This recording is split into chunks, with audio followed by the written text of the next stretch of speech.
그럼 뒤에다 왜 저 사진을 왜 띄워놨느냐? 예, 저 사진을 왜 여기다 띄워놨느냐면, 지금 이 사진이 흑백 사진의 이유도 있습니다. 지금 현재 상황이 흑과 백으로 갈려 있는 상황이에요. 그 어떠한 다른 색깔도 끼어들 수 없고, 검은색과 흰색만이, 누가 더 검으냐 누가 더 하얗냐, 어떤 명도의 차이만 있을 뿐 다른 색깔이 끼어들 여지는 전혀 없는 상태에서 흰색과 검은색만이 존재하는 세상에, 저 야광찌처럼 파르스름한 어떤 녹색, 녹색 불빛을 내면서 색깔을, 예, 아주 작은 한 점의 색깔을 우리에게 보여주는, 그런 역할이 사실은 유시민 이사장님의 역할이었다고 저는 생각을 해요. 굉장히 오랜 시간 동안 우리는 흑백 논리에 많이 쌓여 있었어요. 우리가 아무리 다양성에 대해서 이야기하고 다양성에 대해서 생각을 한다 하더라도 결과적으로 우리의 생각이 가는 방향은 어쩔 수 없이 검은색이 아니면 흰색이었습니다. 우리는 사실 그런 세상을 살았어요. 우리가 의도했던 의도하지 않았던 우리들의 어떤 생각의 어떤 끝은 항상 검은색이 아니면 흰색이었습니다. 더 검으냐 더 희냐의 차이만 있을 뿐 어차피 가는 곳은 그랬어요. 그러한 우리들에게 아주 작은 점, 작은 저 야광찌에 올려 야광찌만큼의 어떤 불빛을 비춰서 세상에는 검은색만 있고 흰색만 있는 게 아니야. 세상에는 검은색과 흰색으로 나눠줄 수 없어. 이런 색깔도 있어 라는 것을 보여주는 어떤 그런 분이 아니었나, 그런 생각이 들어요. 제가 평상시에 유시민 이사장을 볼 때 사실은 그런 생각을 많이 했었습니다. 유시민 이사장님이 낚시광이에요. 낚시 정말 좋아합니다. 왜 좋아하는지에 대한 어떤 저만의 어떤 그런 빙의를 해가지고 생각도 말씀을 드리겠습니다. 낚시를 좋아하시는 분이다 보니까 유시민 이사장님을 이렇게 보면 저런 흑백의 어떤 밤이 되면 저런 느낌이 많이 들거든요. 시커머니까 어떤 흑백의 세상에 우리에게 다른 색깔도 있다는 것을 보여주는 어떤 야광찌 같다라는 생각을 전부터 좀 하고 있었는데, 어제 그 방송을 보면서 이제 좀 그런 느낌이 많이 들었어요. 많이 들었고, 유시민 이사님이 저 낚시를 좋아하는 이유는 이런 이유인 것 같아요. 낚시를 해보신 분들은 아실 텐데, 낚시를 고기를 잡으러 다니는 게 아닙니다. 그 고기 잡아서 뭐 하겠습니까? 주로 붕어 잡으러 다니는 거거든요. 저런 찌낚시는 바다낚시 말고요. 바다낚시는 잡아서 먹는 재미가 있죠. 근데 붕어 낚시 같은 경우는 그 낚시를 붕어를 잡아가지고 저걸 먹겠다라는 생각으로 붕어를 잡으러 다니는 게 아니고, 정확히 표현을 하면 이런 거예요. 그 붕어와 물속에 있는 고기와 팽팽한 긴장감을 즐기는 겁니다. 솔직하게 까놓고 말하면. 그 이해를 못하는 사람들이 많아요. 왜 거기 가서 긴장감을 느끼냐 하는데, 알 수 없는 물속 세계를 머릿속에 그리고요. 그리고 수심을 측정을 하고 수심의 높고 낮음과 얼마만큼 낮아지는지, 그리고 이 낚시터에서는 어떤 종류의 미끼가 먹히는지. 어쨌든 그 낚시라는 것이 그런 식으로 그 물고기와의 어떤 긴장 타는 과정이에요. 물고기와 저 안에 있는 고기와 나 사이에 있는 어떤 팽팽한 긴장감, 그 긴장감을 느끼기 위해서 사실은 저 밤낚시를 좋아하시는 분 많아요. 그리고 그런 분들이 대부분 어떤 생각을 하냐면, 생각하기 좋다, 집중하기 좋다, 그런 말씀을 많이 하시는데, 뭐 그런 분도 계시겠지만 대부분은 물고기와 긴장 타는 그런 과정입니다. 물고기와 긴장 타는 과정이, 썸 타는 과정입니다. 그렇게 생각하시면 되겠습니다. 어쨌든 유시민 사장님이 굉장히 낚시를 좋아하시는데요. 유시민 사장님이 이제 앞으로 뭘 하시겠느냐라고 물어보신다면 저는 대답은 간단해요. 낚시하시겠죠 뭐. 낚시하러 가실걸요? 예, 어제도 방송 끝나고 아마 낚시하러 가셨을지도 모릅니다. 예, 그럴지도 몰라요. 맘 편하게 낚시하고 싶어, 예, 그럴 수도 있습니다. 근데 제가 어제 방송을 보면서 느낀 그런 내용들은 뭐냐면, 몇 가지 정리해 볼 수 있어요. 몇 가지는 아마 여러분들께서 아마 다들 느끼신 내용들일 겁니다. 첫째는 민주당을 비롯한 이쪽 내 편이라고 생각했던 사람들에 대한 섭섭함, 아마 그거를 느끼셨을 거예요. 그거는 이제 방송을 보신 분들이면 아마 누구든지 다 느꼈을 것입니다. 유시민 이사장님의 지금까지 과정을 쭉 지켜보면요, 이번이 처음이 아니에요. 이런 일이. 여러분들 다 아시는 것처럼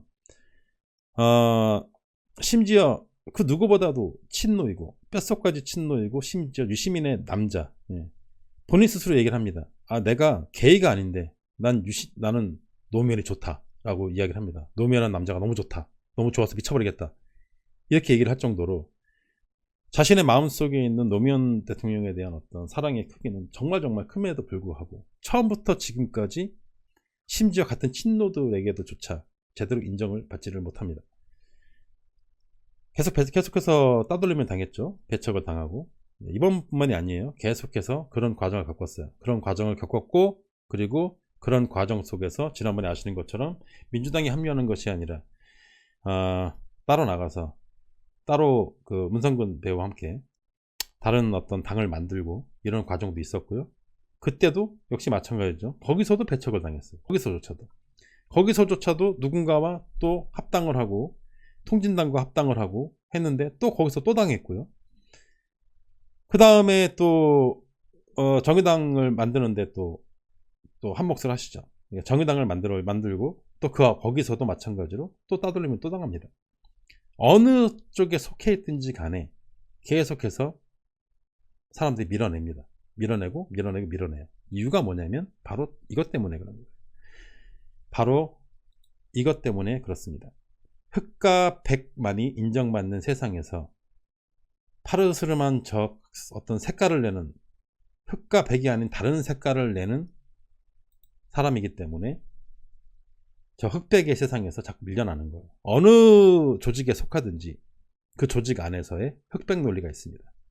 그 조직 안에서의 흑백 논리와 흑백 논리에 동요되지 않고 거기에 동화되지 않고 자신의 색깔을, 자신의 이야기를 하는 그런 분위기 때문에 그러한 거예요. 그런데 국민들은, 시민들은 유시민 사장을 좋아해요. 희한하죠? 어떤 조직에 속해서 있을 때는 조직에서는 배척을 당하고 따돌림을 당하지만 우리 국민들은 좋아합니다. 우리 국민들은 유시민 좋아해요. 우리는 심지어 국무총리 자리만 나오면 유시민 대통령 자리만 나오면 유시민 우린 유시민을 외칩니다. 네. 우리가 그런 유시민 이사장에 대한 어떤 그런 사랑이, 기대가 우리 마음속에는 항상 이제 그거를 이제 가지고 있죠. 이름이 시민이어서 그런 건 아니에요. 유시민 장관의 시민이라는 이름은 옛날에 그 김시민 장군님, 충무공 김시민 장군님, 충무공이라는 그 이름은 이순신 장군님뿐만 아니라 많이 계세요. 충무공이라고 하는 그 호를 갖고 계시는 분 많이 계셨는데 그 중에 한 분이 그 김시민 장군님이라고 계십니다. 임진왜란 때 거기서 따온 거라고 합니다. 아버님께서. 그리고 본인은 서해 유성룡의 직계 자손이죠. 18대인가? 몇 대인가 그런데 그 직계 자손이에요. 유성룡의 직계 후손입니다. 직계 후손. 이름은 김시민 장군에서 따왔지만 사실은 시민들이 굉장히 사랑하는 어떤 그런 정치인이자 논평가하다 이렇게 얘기할 수 있습니다. 근데 지금 어제 방송에서 이렇게 말씀하시는 건 다시 말씀하시는 것처럼 다시 말씀드리겠지만 여러분들 생각하시는 것처럼 어떤 그 진영 논리에 의한 어떤 밀어내기에 대한 깊은 빡침, 한두 번도 아니고 그것을 아마 첫 번째는 느끼셨을 거예요. 이번 선거 예측에서 180석에 대한 것도 마찬가지고 그 어떠한 자료도 받은 적도 없고 그 어떠한 의견도 교환한 적이 없다. 이 얘기는 내가 달라고 한 적이 없다는 것이 아니라 그쪽에서 나에게 준 적이 없다. 나는 그쪽에 속해 있지 않다. 나는 민주당의 선거 전략을 짜시는 분들이 되었던, 민주당이 되었던 그쪽과 엮여 있지 않다. 나는 나이다. 나는 나다. 그 말씀을 하시는 겁니다. 제가 들었던 두 번째 생각은 뭐였냐면 그 지난 일에 대한 어떤 지나간 일에 대한 어떤 결과물로서의 그 정치 논평을 하지 않겠다라는 그런 것보다는 그건 첫 번째 것이고요. 두 번째는 앞으로 다가올 미래에 대한 미래가 보이기 때문에 그것 때문에 어쩔 수 없이 내릴 수밖에 없는 결정이 아닌가 그런 생각이 들었어요. 그건 뭐냐면 노, 지금 그 유시민 이사장님은 노무현 재단의 이사장님이십니다. 그리고 노무현 재단의 이사장이 아닐 때부터 원래부터 뼛속까지 친노예요. 그러신 분이 원래 그러신 분이 유시민 이사장님이 노무현 재단 이사장님임에도 불구하고 알릴레오라고 하는 유튜브 채널을 만들어서 첫 번째로 한 이야기가 뭐냐면 그 채널의 성격입니다. 이 채널은 어용 방송이다. 나는 어용 지식인이다. 그리고 이 방송은 어용 방송이 될 것이다. 라는 것을 처음부터 못을 박아놓고 시작을 합니다. 처음부터 채널의 정체성과 자신의 정체성을 어용이라고 딱 못을 박아놨어요. 어용이라는 단어는 사실 부정적인 의미의 단어입니다. 어용이라는 단어 자체는 굉장히 부정적인 단어예요. 예전 그 군사정권 시절이나 독재 시절에 그런 정권에 빌붙어서 먹고 사는 어용 언론인들, 어용 지식인들, 정권에 빌붙은 그런 지식인들이나 언론들을 이야기할 때 혹은 그런 노동조합, 어용 노동조합이 있습니다. 사측의 이익을 대변하는, 원래는 노동자 이익을 대변해야 되는데 사측의 이익을 대변하는 어용 노동조합이 있어요. 그런 식으로 어용이라는 것은 권력에 빌붙어 권력을 대변하는 사람들 가지고 어용이라고 얘기를 해요. 그런데 유시민 이사장님은 나는 어용이야 라고 처음부터 못을 딱 박아놓고 시작을 합니다. 왜 그렇게 얘기를 했냐면 권력에 빌붙고자 그렇게 얘기한 것이 아니에요. 권력을 빨아주어서 무슨 이익이 생길 거라 생각해서 그렇게 한 게 아닙니다. 여러분 다 아시는 것처럼. 그래서 한 것이 아니라 유시민 이사장님은 항상 약자 편이에요. 항상 약한 사람 편에 섭니다. 노무현 대통령 옆에 서 있었던 이유도, 노무현을 사랑할 수밖에 없었던 이유도 노무현이 약자였기 때문에 그런 거예요. 노무현이 강자였기 때문에 그런 게 아닙니다. 그 이후에 있었던 그 모든 그 유시민 사장님의 어렸을 때부터 지금까지의 모든 행적을 쭉 되짚어 볼 때 그의 모든 서 있는 위치를 이렇게 보시면 단 한 번도 강자의 자리 옆에, 강자 옆에 빌붙어 있던 적이 단 한 번도 없어요. 단 한 번도 없습니다. 약한 자, 항상 약한 자, 약자들 옆에 서 있었습니다. 왜 어용이라고 했냐면 정부는 정부이나 권력을 가지지 못한 정부, 사실은 약자인 정부, 약자인 민주당, 상대가 누구냐? 검찰 권력, 재벌 권력, 언론 권력. 그들에 대비되어 약자일 수밖에 없는 문재인 정권과 민주당 편에 서서 그들의 이야기를 내가 대신 해주겠어. 내가 유튜브 방송을 만들어서 내가 그 얘기를 해주겠어. 그러니까 나는 어용이야 라는 자기 스스로의 어떤 패러독스 같은 거예요. 한번 꼬아서 얘기한 겁니다. 그래서 어용이라는 단어를 가져와서 쓰시게 된 거예요. 그런데 아까 말씀드린 것처럼 혼신의 힘을 다해서 자신의 모든 것을 던져서 문재인 정권과 민주당을 지금까지 지원을 했어요. 그리고 받은 대가는 처참하죠. 그런 일이 또 벌어졌습니다. 또 벌어졌고 배척당하고 조롱당하고 이제는 책임 추궁까지 받는 그런 일이 발생을 했어요. 그렇기 때문에 첫 번째 이유는 그것이고 두 번째 이유는 앞으로 벌어질 일이 무엇이냐 생각했을 때 캄캄한 겁니다. 원래 처음 만들었을 때 어용이라고 딱 못을 받고 시작을 했는데 그럼 앞으로도 계속 어용이어야 합니까? 대통령 권력 가졌습니다. 지방 권력 가졌습니다. 의회 권력 가졌습니다. 이제 더 이상 민주당은 약자의 포지션이 아니에요. 정권은 아직 강자의 포지션이 아닙니다. 여러분들 아시는 것처럼 문재인 정권은, 행정부는, 문재인 대통령의 문재인 행정부는 아직 강자가 아니에요. 아직도 엄청난 적들에게 둘러싸여 있습니다. 그 적들과 싸울 때 누가 싸워줘야 되냐면 이제 민주당이 싸워줘야 돼요. 180석이라고 하는 의석수가 깡패라고 한 엄청난 의석수 깡패를 가지고 있는 민주당이 그 역할을 해줘야 됩니다. 유시민 이사장 입장에서 봤을 때 계속해서 어용을 해줄 수는 없어요.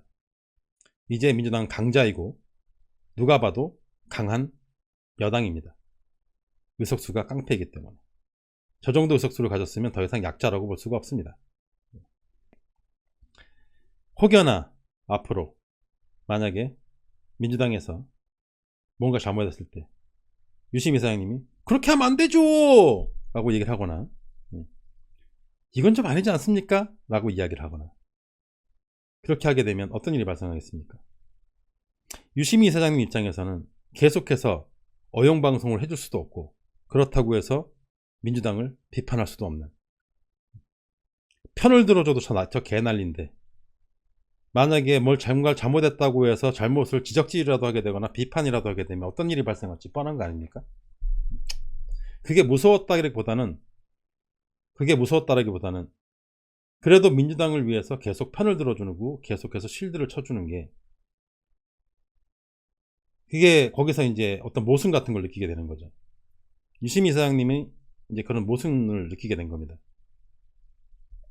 계속해서 어용 방송으로서, 어용 지식인으로서 방송을 계속 하는 것이 과연 옳은가? 앞으로 벌어질 상황들에 대한 걱정이 아마도 드셨을 겁니다. 그러니까 첫 번째는 지나간 과거에 대한 어떤 깊은 빡침, 두 번째는 앞으로 올 미래에 대한 걱정. 내가 내 입으로 민주당을 비판을 하느니, 내가 내 입으로 민주당이 잘못된 점을 지적을 하느니 차라리 나는 고요를 택하겠다. 침묵은 아닙니다. 침묵은 아니에요. 침묵이라는 것은 입을 완전히 닫아버리는 것이고, 보면서도 모른 척하는 것이고, 제가 선택한 단어는 고요입니다. 저렇게 고요한 낚시터에 홀로 떠있는 저 야광치처럼 고요를 선택하시지 않았나, 그렇게 생각이 듭니다. 차라리 그럴 바엔 나는 고요를 선택하겠다. 그게 이제 두 번째 이유가 아닐까, 그렇게 생각이 들고요. 세 번째 이유는 방송 말미에 그런 얘기를 하죠. 중간이었나 말미였나 그런 얘기를 합니다. 사실은 나도 거짓말한 적이 있다. 나 사실 사과할 일이 있다. 사람들에게 내가 사과할 일이 있다. 나도 사실 거짓말한 적이 있다. 지난 20대 총선에서 나 사실 우리가 거의 비슷비슷하거나 이길 줄 알았다. 모든 자료를 받아봤고 그 당시에 그 자료에 근거한 결과 여론조사처럼 그렇게 지거나 그러지 않을 줄 알았다. 근데 나는 그때 민주당의 어떤 작전을 도와주기 위해서 그때 거짓말을 했다 라는 이야기를 합니다. 그 얘기는 뭐냐면, 그때 거짓말한 것에 대한 사과가 아니라, 정확히 표현하자면 나는 이번에도 거짓말할 수 없었다. 그때처럼 나는 이번에는 거짓말할 수 없었다. 모든 데이터가 말하고 있었고, 모든 수치가 말을 하고 있었고, 여론이 말을 하고 있는데, 그 편을 들어주기 위해 내 입을 통해서 나는 거짓말할 수 없었다. 내가 진실을 이야기하고 사실을 이야기하고 숫자를 이야기하는 데 있어가지고, 그게 누가 된다면 차라리 나는 고요를 선택하겠다. 그럴 바에는 너희들이 나에게 거짓말을 시킨다 하더라도 그 거짓말이 선의의 거짓말이고, 그 거짓말이 승리를 위해 가져오기 위한 어떤 작전상 거짓말을 하더라도 나는 나를 바라보고 내 이야기를 듣고 있는 시청자들을 향해서 나는 공작을 필 수가 없다. 나는 이제부터는 사실만을 말하겠다. 그리고 사실을 말하지 않고 거짓을 말하느니 차라리 나는 고요를 선택하겠다 라는 그런 의미입니다. 세 가지 정도를 느꼈어요. 세 가지를. 이 세 가지를 다 종합을 해보면 결론적으로 여러 가지 것들이 떠오릅니다. 결론적으로. 그 중에 가장 큰 것은 무엇이냐?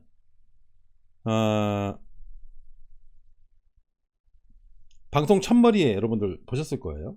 이인영 원내대표를 원래 초대하려고 했는데 안 나오게 되었다. 그리고 나는 이인영 원내대표에 대해서 원내대표를 존경하고, 그 이인영 원내대표가 뚝심 있게 이렇게 자신의 생각을 펼쳐나가는, 묵묵하게 펼쳐나가는 그 모습을 나는 존경을 한다라는 이야기를 합니다. 갑자기 뜬금없이 이인영 대표를 왜 소환을 했을까에 대해서 생각을 해봐야 돼요. 사실 이인영 대표는 이번 총선 과정에선 보이지도 않았습니다. 그저 한 명의 후보에 불과했어요. 이번 총선 과정에서 이인영 대표의 어떤 활약을 보시거나 이인영 대표가 뭘 하는지가 기사가 나온 걸 보신 분 계시면 손들어 보십시오. 한두 번밖에 없습니다. 한두 번밖에. 누군가를 그 근처를 지원 연설했다 정도입니다. 근데 갑자기 총선이 끝나고 총선을 마감하는 상황에서 총선을 마감하는 상황에서 이인영 대표를 소환을 합니다. 근데 물론 이인영 당대표, 아니 이인영 그 원내대표가 오진 않았죠. 그 얘기는 뭐냐면 유시민 이사장님은 이인영 원내대표와 함께 무슨 얘기를 하고 싶었던 거냐면, 이인영 원내대표의 가장 큰 공적이 뭡니까? 최고의 공. 그것은 4+1 공조체제를 만들고 유지함으로써 개혁 3법을 통과시키고, 그리고 이번 선거법 개정안, 특히 소수정당에게 의석이 갈 수밖에 없는, 의석이 가도록 배려하는 어떤 그런 결과를 도출해낸 장본인입니다. 사심이 없다고도 표현을 했죠. 그렇습니다. 많은 사람들이 이인영 대표가 그 당시에 끌려다닌다고, 심상정에게 끌려다닌다고 해가지고 욕을 많이 하신 분들 계시는데, 결과적으로 우리가 이인영 원내대표를 우리가 박수 쳐줬죠. 잘했다고. 정말 잘했다고.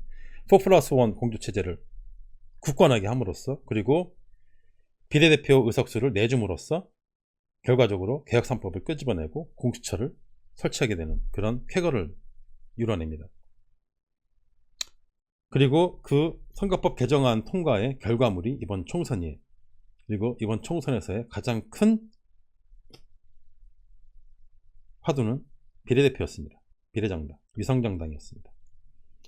이인영 대표, 원내대표와 함께 그 지난 과정을 되짚어보면, 이인영 원내대표가 만들어낸 4+1 공조와, 그리고 선거법 개정안의 의의, 그리고 그 선거법 개정안이 본질과는 완전 다르게 흘러가가지고 이런 총선의 결과를 낸 것에 대한 어떤 분석, 어떤 이야기들, 그리고 어찌됐든지 간에 그것에 대한 공을 치하해주는 그런 자리를 만들어 주려고 했던 것이 아닌가, 그렇게 생각이 듭니다. 그래서 이인영 원내대표를 소환한 게 아닌가, 그렇게 생각이 들어요. 그렇지 않고서는 이번 선거와는 전혀 관계가 없는 이인영 원내대표를 갑자기 소환할 이유가 없죠. 이인영 원내대표의 가장 큰 공인 4+1 공조, 그리고 그 4+1의 공조의 의미, 소수 정당들과의 공조했을 때 어떤 시너지 효과가 나오고 어떤 국민적인 공감대를 끌어낼 수 있는지에 대한 어떤 의미, 단순히 의석수와 대가리 수로는 설명이 안 되는 이 소수 정당들을 다 끌어안았을 때 그때 어떻게 전 국민들의, 많은 수의 국민들의 어떤 공감을 끌어낼 수 있는지에 대한 어떤 그런 것들에 대한 어떤 담론들, 그런 것들을 이야기하고 싶었던 것이 아닌가, 그런 생각이 듭니다. 하지만 목소리가 안 좋아서 안 나와서 못 나오셨다고 하는데 어떤 그런 이야기를 하고 싶었던 것이 아닌가 생각이 들어요. 그리고 방송 내내 비례정당, 위성정당에 대한 이야기는 한마디도 나오지 않습니다. 단 한 번도 나오지 않습니다. 선거 결과에 대해서 180석에 대해서는 계속 이야기를 하지만, 180석에 대해서는 계속해서 이야기를 하지만 위성정당에 대한 어떤 그런 얘기는 입 밖으로 꺼내지도 않습니다. 단 한 번도 하지 않아요. 열린민주당 얘기도 이렇게 뭐 설명하거나 그러지 않습니다. 얘기하기 싫은 거죠. 그리고 그것은 어디에 연결이 되어 있느냐, 나는 민주당의 어떤 승리를 위해, 민주당의 어떤 의석수 확보를 위해 당신들이 말하는 대로 그렇게 거짓말 할 수 없어. 나는 있는 숫자를 이야기하는 것이고, 그리고 이미 세상에 있는 숫자들을 조합을 해서 내 생각을 이야기할 수밖에 없어. 그리고 그것이 잘못되었다고 얘기를 한다면 나는 차라리 고요를 선택하겠어. 앞으로 너네들끼리 잘해봐. 나 말 안 할 테니까 너네들끼리 잘해봐. 잘하길 바래. 그 얘기를 하는 겁니다. 전체적으로 저는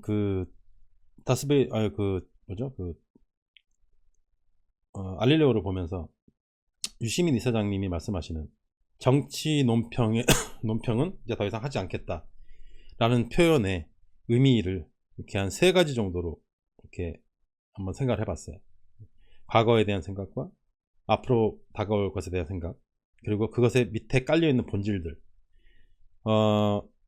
굉장히 많은 수의 사람들이, 특히 우리 상식진영에 있는 사람들 중에 대부분이 유시민 이사장님의 한마디, 유시민 이사장님이 한마디에 우리가 굉장히 좌지우지 됩니다.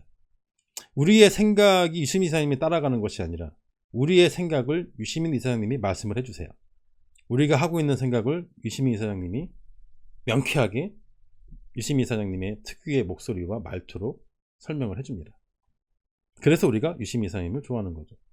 저하고 유시민 이사님이 갈리는 부분이 딱 하나 있어요. 제가 제 방송 쭉 보신 분은 아시겠지만 제가 유시민 이사님이라고 해가지고 모두 다 좋다 잘한다 그러지 않습니다. 유시민 이사님 최고야 그러지 않습니다. 제 방송 보신 분 아시겠지만 제가 지난번에도 유시민 이사님에 대해서 심하게 얘기한 적도 저도 있어요. 저하고 갈리는 부분은 딱 하나입니다. 현재 정의당에 대한 스탠스, 요건 저하고 달라요. 딱 그 부분만. 저는 정의당 소중합니다. 노회찬 정신이 살아있고 그리고 노무현 정신이 녹아있는 정의당 사랑합니다. 있었으면 좋겠어요. 계속해서 제 목소리를 내고 제 역할을 했으면 좋겠습니다. 하지만 심상정이 대표인 정의당, 심상정을 중심으로 뭉쳐있는 그 당내 기득권 세력들이 자신들의 어떤 권력을 유지하려고 하는 그 정의당, 심상정의 말만이 오로지 법인 그 정의당은 저는 부정합니다. 그런 정의당은 있을 필요가 없습니다. 없어져 버려야 돼요. 차라리 완전 없어져가지고 가루가 되어서 다시 만드는 게 맞습니다. 저는 그런 주의예요. 유시민 사장님은 달라요. 저하고는 여전히 심상정 대표에 대해서 애정을 가지고 있고요. 저보다 더 많이 아니까 그렇겠죠. 당연히 저처럼 밖에서 보는 사람이 아니라 저보다 더 깊숙이 아시고 저보다 더 속독들이 아시고 저보다 더 인간적으로 아시기 때문에 아마 그렇게 하실 거라고 생각이 듭니다. 하지만 역시 유시민 사장님도 그러하기 때문에 정의당에 대해서 객관적으로 말할 수가 없는 겁니다. 객관적으로 말할 수가 없는 거예요. 똑같은 느낌을 민주당 쪽에도 아마 느끼게 될 겁니다. 내가 이제 언젠가 비판하게 될 텐데 이런 상태에서 내가 비판할 수 없다. 이런 생각을 하게 될 겁니다. 분명히. 그럴 바에는 나는 그냥 고요를 선택하겠다. 나 낚시할래. 가서. 그런 생각을 하고 계시는 거죠. 그 부분만 저하고 다르고 나머지 생각은 우리하고 이제 거의 생각이 거의 똑같죠. 거의 똑같고 그리고 지금 우리가 궁금한 것은 그러면 과연 유시민 사장님은 그럼 앞으로 무엇을 할 것이냐, 이게 궁금한 거 아니겠습니까 여러분들은? 그러면 유시민 사장님은 앞으로 그러면 무엇을 하시려고 그러시는 것이냐, 그 생각을 아마 하실 겁니다. 제가 뭐 돗자리 깔거나 뭐 그런 사람은 아니에요. 그런 사람은 아니지만 제가 오늘 하루 종일 유시민 대장에게 빙의를 해서 생각을 하고 그리고 그 방송을 몇 번 돌려봤는데 힌트를 하나 뭔가 힌트를 하나 딱 이렇게 뽑아냈습니다. 그리고 그 힌트를 얻은 게 제가 뭐냐면 힌트를 이렇게 딱 얻은 게 뭐냐면 중간에 변호사님이 뭐라고 말씀하시냐면 제가 지금 굉장히 중요한 순간에 있는 것 같습니다 라고 얘기를 해요. 제가 지금 굉장히 중요한 순간에 있는 것 같습니다. 유시민 이사장이 뭐라고 하시냐면 아니 그렇게 중요한 순간 아니에요 이렇게 얘기합니다. 그러니까 그 변호사님이 아니 제가 좀 촉이 좀 있어서요 라고 얘기를 합니다. 그 편집이 되지 않고 그대로 나왔어요. 생방이 그렇겠으니까 그렇겠죠. 저는 거기서 어떤 힌트를 하나를 딱 얻었는데 이제 두 분은 뭔가 얘기하셨을 거 아닙니까? 당연히 그렇겠죠. 두 분은 당연히 무슨 얘기인가를 서로 했고 혹은 아무래도 방송을 같이 하시니까 우리가 알고 있는 것보다는 더 많은 거를 그 변호사님이 알고 계실 수밖에 없을 거예요. 그렇지 않겠습니까? 근데 그분이 지금 이 순간 굉장히 중요한 순간인 것 같아요. 저는 촉이 있거든요 라고 얘기를 합니다. 그게 힌트라고 생각을 한다면 저는 지금 유시민 이사장님은 다시 길 위에 서 있습니다. 다시 여러가지 오른쪽 길, 가운데 길, 왼쪽 길, 그 사이에 있는 길, 뒤로 돌아가는 길, 여러가지 갈래길 위에 다시 길 위에 서 계십니다. 지금 그런 순간이 아닌가 생각이 들어요. 지금 그런 순간이 아닌가. 나는 고요를 택하겠어. 나는 정치 논평을 하지 않겠어. 라는 말씀은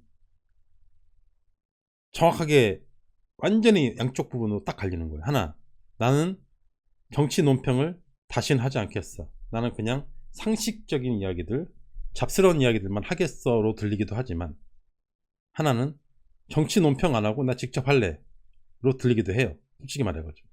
그렇게 들리기도 합니다. 그래서 저는 그 어떠한 결론을 내리기보다 유시민 이사장님은 이렇게 하실 거야. 미래에 무엇을 하실 것이냐, 어디로 가실 것이냐, 이런 것에 대해서 우리가 쉽사리 어떤 그런 추측을 하거나 뭘 해달라고 하기보다 저분이 앞으로 잠깐 동안 즐기실 고요를 응원하면서, 저분들의 앞으로 어디로 가게 될지, 어느 쪽 길을 선택하게 될지, 어느 쪽 길을 선택하게 될지, 우리가 기대를 하면서 이게 열어놔야 되지 않느냐, 우리의 예측도 열어놔야 되는 것이 아니냐, 이런 생각이 듭니다. 제가 드리고 싶은 말씀은 이거예요. 유시민 이사장님이 이 방송을 당연히 안 보시겠죠. 보실 리가 없지 않습니까? 보실 리가 없는데 제가 하고 싶은 얘기는 그거예요. 유시민 이사장님, 어용하시기로 하셨잖아요. 어용하기로 했죠. 그 전에 그 어용의 방향이 정부와 민주당이었다면 이제는 그 어용의 방향을 완전히 시민 쪽에다 못을 박아놓고, 거기다 말뚝을 딱 박아놓고, 이름 그대로, 이름 유시민 아닙니까? 유시민이 만드는 시민 어용방송, 오로지 시민들만을 위한 시민들을 대변하는 시민 대변 방송, 그런 종류의 어용방송은 계속되어야 한다. 계속되어야 한다. 저는 생각이 듭니다. 우리가 원하는 건 유시민 이사장님이 정부를 혹은 민주당을 계속해서 홍보하고 쉴드치고 방어해주는 어용보다는 시민들 편에 서서 시민들에게 방점을 찍어놓고 시민 어용 방송을 해주시기를 간곡하게 부탁드립니다. 그런 말씀을 계속해서 하시기를 저는 바라요. 우리가 원하는 건 유시민 이사장님이 정부의 편에 서서 민주당의 편에 서서 무엇인가를 얘기하는 것보다 우리 편에 서서 이야기하기를 우리가 원합니다. 주변에 계시는 분들이 누가 계시면 그런 얘기를 계속 해줬으면 좋겠어요. 기왕에 어용 시작한 거, 시민 어용 방송, 유시민이 만드는 시민 어용 방송, 유시민은 시민 어용 지식인이다 라고 아예 말뚝을 박았으면 좋겠습니다. 그리고 유시민 이사장님은 태생이 그러하시고 인생이 그러하고 삶이 그러하고 하기 때문에 누가 시키지 않아도 결국은 돌고 돌아서 어디로 오느냐? 시민 어용으로 올 수밖에 없다. 결과적으로 어느 길을 선택하든지, 오른쪽 길을 선택하든 왼쪽 길을 선택하든 무슨 길을 선택하든, 락스터에 앉아가지고 저 야광지를 바라보면서 고기하고 물고기하고 그 어떠한 교감을 나누든지 간에 결과적으로 갈 수 있는 방향, 딱 한 방향은 결과적으로 하나밖에 없다. 시민 어용 지식인, 시민 어용 정치인은 잘 모르겠습니다. 그거는 말아서 하시고요. 시민 어용일 수밖에 없다 생각이 들어요. 항상 저 흑과 백, 검은색과 흰색밖에 없는 진영의 논리에 빠져있는 사람들 사이에서 홀로 시민들을 생각하는, 홀로 국민을 생각하는, 홀로 민중을 생각하는 유시민 이사장님이 계시기 때문에 저 세상이 단조롭지만 않은 거예요. 그리고 결과적으로 그렇게 될 수밖에 없다 이렇게 생각이 듭니다.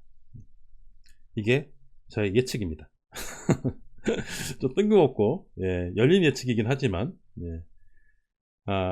저의 유시민 이사장님이 앞으로 무엇을 하실 것이냐라고 저에게 물어보신다면 제 예측은 그러합니다. 시민 어용, 그 뒤에는 뭐가 붙을지 저도 모르겠어요. 시민 어용 방송인이 붙을지, 시민 어용 지식인이 붙을지, 시민 어용 국무총리가 붙을지, 시민 어용 대통령이 붙을지는 아무도 몰라요. 저도 모릅니다. 하나도 모릅니다. 모르는데 제가 모르지 않은 것은 어떤 수식어가 붙든 어떤 그 단어가 붙든지 간에 그 앞에서 그 단어를 꾸미는 단어는 그 단어는 시민 어용일 것이다. 그 생각이 듭니다. 우리를 배신하진 않을 거예요. 그럴 겁니다. 제가 돗자리의 능력이 짧아서 이 정도까지밖에는 제가 예측을 못 하겠습니다. 하지만 저는 어제 방송을 두세 번 계속 보고 집중하고 생각하고 내가 유시민이라면 했을 때 제가 내린 예측은 그냥 이 정도까지는 예측이 가능한 것이 아닌가 이렇게 생각이 들어요. 그렇습니다.